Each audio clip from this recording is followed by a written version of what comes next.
Bueno amigos, creo que esos extraños seres de tres patas han dejado a más de uno intranquilo. Cada vez esto se pone más y más misterioso. Y aún falta más por descifrar. Pero no adelantemos más, vamos con el capítulo 4 de Sombras. Disfrútenlo. Capítulo 4. Dudas y dolor. Pocas horas después del amanecer, la princesa Celestia tomaba una taza de té en su estudio. Su hermana ya se había retirado a descansar después del desayuno y la pequeña charla que ambas hermanas tenían siempre al terminar este. La princesa del sol miró por la ventana, a través del jardín del palacio se podían ver las torres de su escuela de magia. Sintió un poco de nostalgia cuando vio el tejado de la torre principal. La mayoría de los poníes no se daban cuenta en la diferencia entre ciertas tejas, pero la princesa podía señalar con facilidad el lugar donde un bebé dragón gigante destrozó el techo hace ya muchos años. Su reflexión fue interrumpida cuando se escucharon educados golpes en la puerta. Adelante. La comandante Northernwind entró, llevando bajo un ala un fajo de papeles, caminó hasta el escritorio de Celestia e hizo una reverencia. Buenos días, Su Majestad. Es el reporte más reciente del 12º Escuadrón de Pegasos de la Guardia Nocturna. El comandante White Thunder tiene el original y se lo entregará a la princesa Luna en cuanto sea posible. A menos que usted dé la orden de despertarla. Celestia se acercó y tomó el reporte con su magia. Muchas gracias, comandante, espero que no sea necesario interrumpir el descanso de mi hermana. Veamos qué noticias nos tiene el teniente Spike. Mientras la princesa leía la Pegaso, dejó que su vista vagara por las numerosas estanterías y repisas que adornaban el estudio de la princesa. Ahí se encontraban reliquias que abarcaban poco más de 2000 años de historia equestrense. Algunas reliquias tenían obvio valor histórico, armas, emblemas, artefactos. Otras eran más bien curiosas, había una cuchara doblada colocada sobre un cojín de seda, una muñeca de trapo y lo que parecía ser el colmillo de alguna criatura con una obvia marca de una pezuña de buen tamaño. Es un colmillo de dragón, y esa es mi pezuña. Northernwind regresó la mirada a la princesa, que le sonreía amablemente. Había terminado de leer todo el documento en solo unos segundos. Anteriormente la Pegaso había escuchado una leyenda que decía que la princesa Celestia leyó toda la biblioteca de Canterlot en un solo día, desde su punto de vista la historia era cierta. Decidió aprovechar que la princesa se veía de buen humor. ¿Permiso para hablar con franqueza, Su Majestad?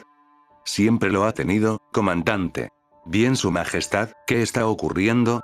Contrataron a un grupo de lobos mercenarios que durante los últimos meses han estado yendo y viniendo del norte de Equestria. Posicionaron a un escuadrón cuya tarea principal es eliminar a los monstruos demasiado peligroso para que soldados comunes los enfrenten y que durante la guerra se hicieron notorios por la crueldad con la que trataban a los enemigos en las montañas que sirven de frontera natural con la tierra de los lobos, frontera que en todos los siglos de la historia de Equestria los lobos han logrado pasar en muy contadas ocasiones. ¿Qué es a lo que le tienen miedo? Celestia frunció el ceño. ¿Miedo? Si Su Majestad, por ejemplo, siempre que llegan los reportes del escuadrón usted hace alusiones al teniente Spike.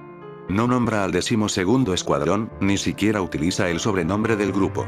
Lo primero que viene a su mente es el teniente, alguien muy cercano a usted, algunos dicen casi como un hijo. ¿Qué es lo que espera que venga de Elaine que pudiera lastimar a un dragón? Celestia suspiró. Tiene una capacidad de observación bastante buena, comandante, ni siquiera había notado el detalle de Spike hasta que usted lo mencionó. ¿Podría entonces decirme en qué fallé durante la guerra con Kadinghira? Northernwind se quitó el casco y dejó fluir su larga crin, necesitaba sentirse lo más cómoda posible para lo que presentía sería una conversación llena de acertijos. No creo que fallara en algún aspecto, Su Majestad. Usted y su hermana implementaron el plan de defensa que elaboraron después del ataque de los Changelings de manera exitosa.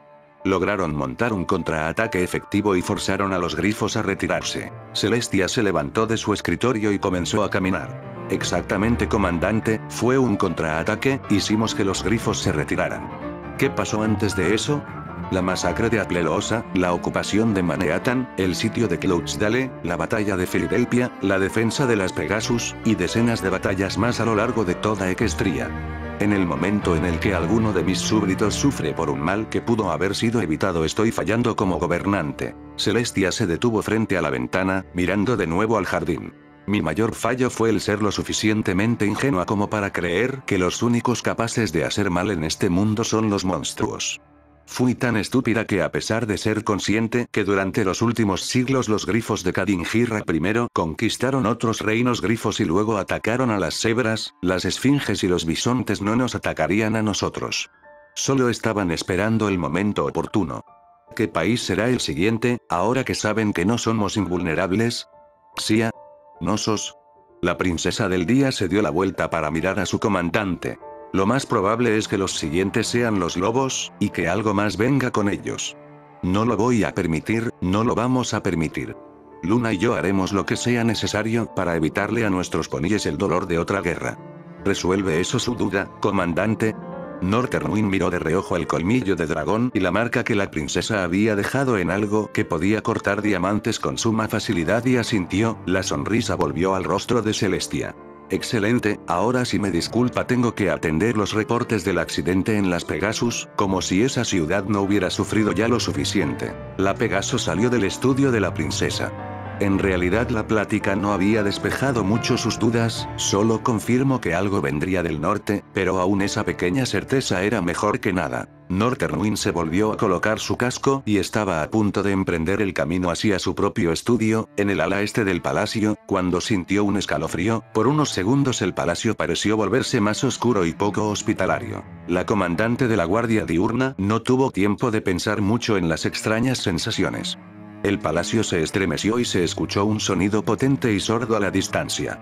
Inmediatamente desplegó las alas y se deslizó por el largo pasillo. Avanzaba a toda velocidad, haciendo que los ministros, oficinistas, mayordomos y criadas curiosos que se habían asomado al pasillo al sentir el estremecimiento se tuvieran que arrojar al suelo para que no los golpeara en su alocado vuelo. Rápidamente dio alcance a 2 soldados unicornios que corrían a toda velocidad. ¿Dónde? El área noroeste.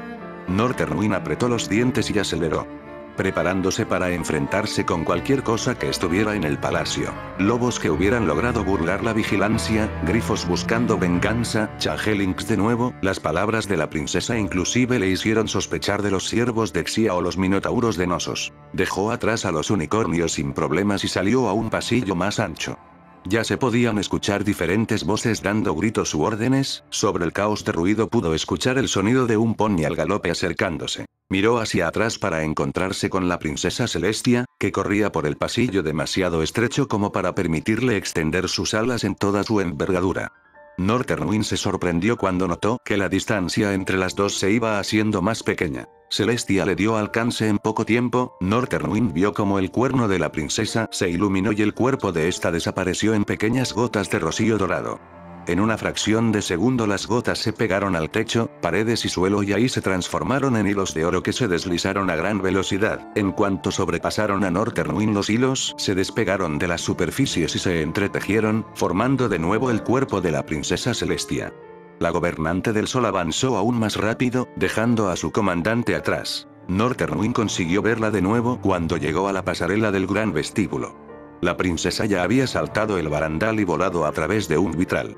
La Pegaso la siguió y al salir del palacio pudo ver una columna de humo que se elevaba en la zona de servicio del palacio.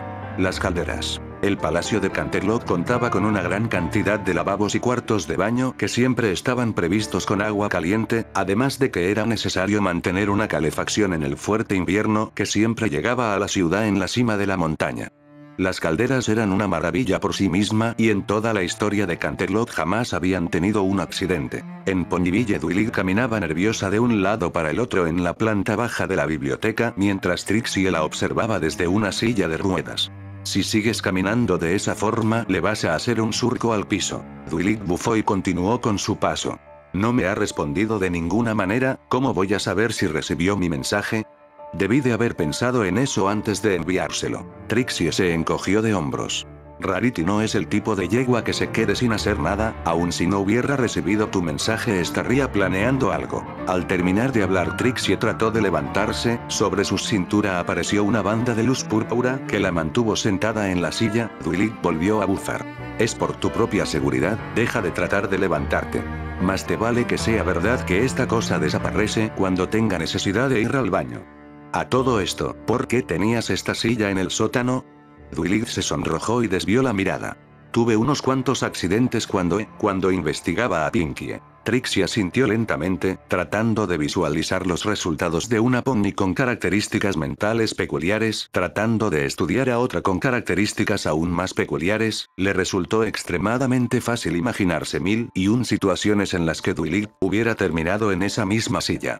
Bien, creo que es hora de que compruebe si es cierto lo de las correas mágicas. La unicornio azul se alejó lentamente mientras Dwight reanudó su ir y venir. Finalmente suspiró y se sentó enfrente de su escritorio, sacando de un cajón mediante su magia una pluma, tintero y un pergamino. Como muchas veces desde la boda de Spike sintió una punzada de nostalgia, nunca se había dado cuenta de qué agradable le resultaba el dictar sus pensamientos a su hermanito y asistente número 1 hasta que este se marchó con su esposa. Dwight comenzó a escribir y a hablar al mismo tiempo, el escuchar sus ideas en voz alta le permitía analizarlas con más detalle. Punto número 1, Rarity de alguna manera obtuvo información acerca de que algo le sucedería al padre de Pinkie. ¿Fue mediante una amenaza de alguien más? ¿Una premonición? Dwight se lamió los labios, las respuestas tendrían que esperar a que pudiera comunicarse con Rarity. Punto número 2, si fue una amenaza, ¿cómo se las arregló alguien para provocarle un infarto al señor Rock?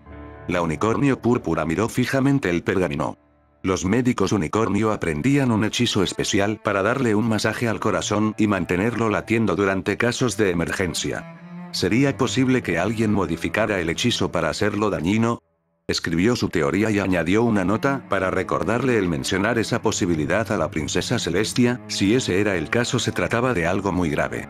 Punto número 3, ¿qué tiene de especial un pony amputado? Ese era el punto que más molestaba a Dwight. Rarity había sido increíblemente específica y vaga al mismo tiempo. Dwight misma conocía varios poníes a los que le falta una extremidad. Veteranos de la guerra, víctimas de algún accidente o que habían nacido con esa discapacidad. Un escalofrío recorrió su cuerpo, causando que Dwight se frotara los antebrazos con sus pezuñas para disipar la sensación de una baja en la temperatura. Trixie tiene razón, este lugar se está volviendo muy frío. Se giró para verificar que las ventanas se encontraran cerradas y se paralizó. Enfrente de ella se encontraba el cuerpo de un pony de gran tamaño en estado de descomposición.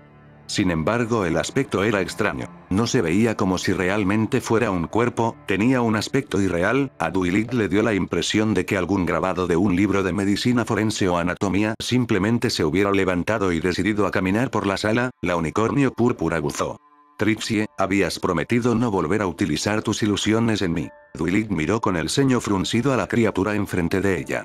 El ser se movió hacia un lado y fue cuando la bibliotecaria se percató de un detalle crucial. No tenía la pata delantera derecha. Dwight miró de reojo la última anotación que hizo en el pergamino y enfocó de nuevo su atención en la criatura. Sus movimientos eran extraños, no fluidos, pasando de una posición a otra de manera repentina, acercándose lentamente a ella. El cuerno de Dwight se encendió, ejecutando el hechizo que la misma Trixie le había enseñado para neutralizar las ilusiones. La criatura no se vio afectada. Llegando tan cerca de Dwight que sus narices casi se tocaban.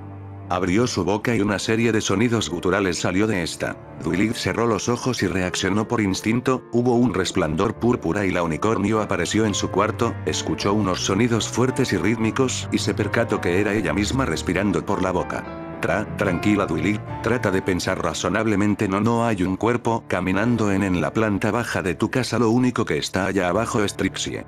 El cuerno se iluminó de nuevo y Dwight apareció en el cuarto de baño de la planta baja. Trixie.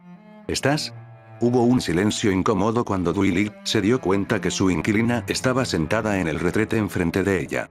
Dwight se sonrojó y trató de encontrar palabras, pero antes de que pudiera explicar la situación el cuerno de Trixie se encendió y la bibliotecaria se vio expulsada fuera del cuarto, seguida por varios accesorios del baño dirigidos en contra de su cabeza. Por el amor de Celestia, Dwight. Tienes tu propio baño en tu habitación. Dwight se levantó rápidamente, y se puso en alerta. Trixie seguía quejándose a todo pulmón por la invasión a su privacidad, pero Dwight no le puso mucha atención. Por el pasillo que llevaba al baño se podía ver la sala de lectura en la que había estado solo unos segundos antes. La criatura ya no estaba ahí. Mientras Duilig trataba de encontrar una explicación lógica a lo que acababa de pasar en su hogar y lidiaba con las acusaciones de Trixie, que no dejaba de llamarla pervertida, en Sueete Polacres se preparaba un grupo de búsqueda. Strongoth, un corcel terrestre de color tierra, crin rojiza y cutie mark en forma de una gran herradura que había sido contratado como ayudante en la granja meses antes del nacimiento de Apple Desert, se removía inquieto. No podía esperar a que salieran inmediatamente a buscar a Secora después de que Applejack y Big Mac lograron que Fluttershy se calmara lo suficiente como para que los contara lo que había sucedido. Lamentablemente no habían podido detener su llanto hasta bien entrada la noche y cuando llegó a la parte donde había encontrado las alforjas de Secora ya era demasiado tarde para poder hacer algo. Strongoth resopló de nuevo. Si sus alforjas estaban en Whitetail, ¿por qué vamos a buscarla en Everfree? Applejack le contestó mientras ayudaba a Big Mac a guardar el hacha que usaba para derribar árboles muertos o enfermos en sus alforjas, lo más parecido a un arma en toda la granja. No sabemos si el monstruo que Yoshi le hizo daño a Secora, las alforjas pudieron haber estado ahí por cualquier razón. Mejor ir primero a su casa y ver si está ahí que buscar por todo Whitetail donde esa cosa anda suelta. Eyup. Strongoth se rascó la cabeza. Entonces, ¿por qué es necesario ir como grupo? Applejack miró a su hermano mayor, ella tampoco entendía por qué era necesario. Hay algo que no está bien. Fue la única respuesta que dio el corcel rojo. El grupo, consistente en Big Mac, Applejack, Strongoth y otros 2 trabajadores en la granja, se disponía a partir cuando escucharon una voz. Bien, ya preparé mis herramientas y estoy lista para ir. Big Mac miró a las más joven de sus hermanas. Apple Bloom, quédate aquí en la granja. La yegua adolescente se molestó visiblemente. Hey.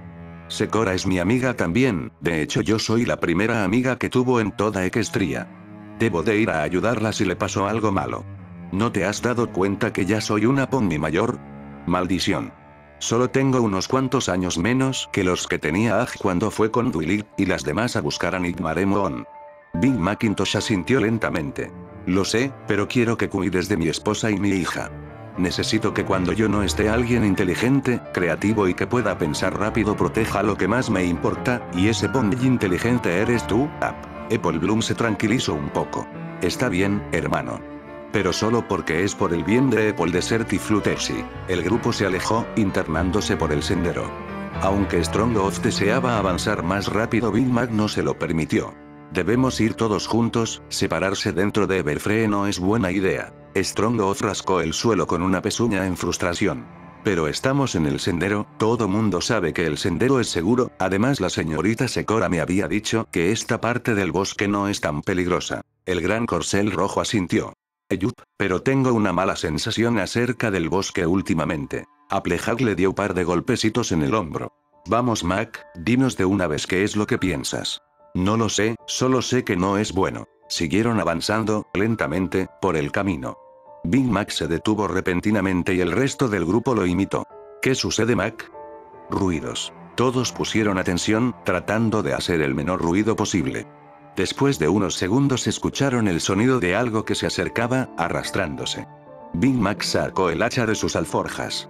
Todos listos. El sonido se vio repentinamente superado por otro mucho más fuerte, el de ramas quebrándose. Ante la sorpresa de los poníes, un par de Timberwolves salieron de entre la maleza, viéndose igual de sorprendidos por la presencia de los poníes. Hubo unos segundos en los que nadie se movió, finalmente uno de los lobos brincó sobre los poníes. Applejack se movió rápidamente hacia un lado y alcanzó su lazo, se disponía a tratar de restringir al Timberwolf cuando el segundo la embistió. Applejack gritó y rodó por el suelo al recibir el golpe del Timberwolf. Cuando se detuvo se puso de pie y miró hacia el camino, había caído por una pendiente pero se encontraba a poca distancia de los demás. Ahí voy, chicos. Se dispuso a salir a todo galope para auxiliar a su hermano y sus empleados, sin embargo en cuanto trató de correr colina arriba su peso y movimiento provocaron que la capa de tierra y hojas sueltas se desprendieran, arrastrándola hacia abajo, más profundo en el bosque, hasta que finalmente se detuvo en una depresión llena de barro y rodeada por una maraña de árboles y plantas. Applejack miró a sus alrededores, el haber crecido cerca de Everfree había ayudado a que no le tuviera miedo al bosque, sino respeto. Sin embargo, las palabras de su hermano mayor y lo que pasó en el camino la pusieron nerviosa. Se lamió los labios y decidió que el riesgo de atraer alguna otra cosa que la atacara valía la pena y comenzó a gritar. Big Mac. Strongoth. Alguien. El bosque le regresó los sonidos de cosas arrastrándose. Applejack sintió que un escalofrío le recorrió la espalda, pero decidió continuar. ¿Alguien puede oírme? Estoy bien, pero no creo poder salir de aquí. De nuevo se escuchó el sonido de cosas que se movían furtivamente alrededor de ella. La Pongi granjera bufó y tomó una rama entre sus dientes. El ruido a su alrededor aumentó de intensidad, acercándose. Ahora que lo podía escuchar mejor, le pareció oír murmullos, decenas de voces susurrando palabras que no podía entender. La ya poca luz alrededor de ella empezó a disminuir, una esfera de oscuridad cerrándose sobre ella. Las voces se acercaban, volviéndose cada vez más fuertes, pero Applejack aún no podía comprender lo que decían. Applejack presionó su espalda contra un árbol, lista para saltar sobre cualquier cosa que se acercara a ella. Sin embargo, las voces se detuvieron repentinamente. Applejack notó una luz azul que se movía entre la espesa maraña de lianas, ramas y árboles, lo hacía lentamente y en su dirección. La luz era fría y poco agradable, además de que parpadeaba y se movía de manera errática, pero siempre acortando la distancia que los separaba. La yegua sintió un escalofrío que recorrió su cuerpo. Fuera lo que fuera esa luz, estaba segura que no eran ninguno de sus compañeros ni Secora. Apretó más fuerte la rama entre sus mandíbulas, al grado de lastimarse los dientes, y observó incrédula como algo que definitivamente no era un pony salía de entre las ramas. La criatura era mucho más grande que ella, piel negra pegada a los huesos sin carne debajo de esta, avanzaba lentamente apoyándose en sus tres patas, su crin, cola y ojos eran llamas azules que brillaban con una luz fría. Applejack notó que en lugar de la dentadura normal de un equino tenía colmillos desiguales y afilados. Sobre el lomo llevaba un arnés, del lado derecho de esta había una alforja de tela negra sin cutie mark y que parecía llena a reventar, del lado izquierdo una asta en la cual habían atados pedazos de tela desgarrados con cutie marks en ellos. Applejack sintió una gran presión en su pecho y que el mundo giraba a su alrededor. Entre las cutie marks reconoció dos. Un manzano de tronco ancho y tres flores de naranjo. El miedo se evaporó de la mente de Applejack, reemplazado por otra emoción. La Pongi cargó hacia adelante y con un movimiento de su cabeza, golpeó con todas sus fuerzas a la criatura usando la rama en su boca. Su arma improvisada se partió a la mitad, arrojando astillas por todos lados. El monstruo dio un par de pasos hacia atrás y abrió la boca. De esta salieron sonidos similares al crujir de un trozo de madera en una hoguera. Applejack no puso atención al ruido, escupió el trozo de rama que aún tenía apretado entre los dientes y se giró rápidamente para proporcionarle una cosa a la criatura. Tú te los llevaste. Devuélvenoslos. La criatura trató de ponerse fuera del alcance de los cascos de la Pongi granjera, pero no fue lo suficientemente rápida. Applejack pateó con todas sus fuerzas, segura de que destrozaría las costillas de la criatura. Sin embargo, al momento de hacer contacto, fueron los huesos de sus patas los que sufrieron como si hubiera golpeado una pared de piedra. Sin embargo, el dolor aumentó rápidamente. Applejack gritó a todo pulmón cuando una sensación similar a la de una espada de hielo atravesándole las patas la sacudió. El cuerpo de la criatura era tan frío que el solo hecho de tocarlo destrozaba los nervios de cualquiera que lograra hacerlo. La cosechadora de manzanas colapsó mientras las lágrimas resultado tanto del dolor como de la impotencia brotaban de sus ojos.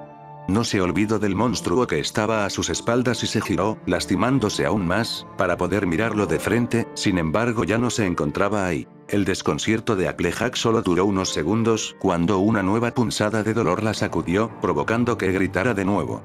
Applejack se llevó las pezuñas a sus patas traseras, tratando de masajeárselas para eliminar la sensación de frío y sobre todo el dolor, pero al momento de tomar sus extremidades, sintió que sus brazos comenzaban a enfriarse. La Pongi granjera se sintió repentinamente muy cansada, como si toda su voluntad se disipara rápidamente. Se esforzó por mantenerse despierta mientras el frío se extendía por todo su cuerpo, pero el deseo de dormir era demasiado fuerte. Lentamente su conciencia se fue apagando y Applejack se derrumbó sobre el lodo mientras la temperatura de todo su cuerpo bajaba constantemente. Bueno amigos, por ahora es todo, espero que lo disfrutaran, y si pueden compártanlo con sus amigos. Soy su buen amigo Midlight, hasta la próxima.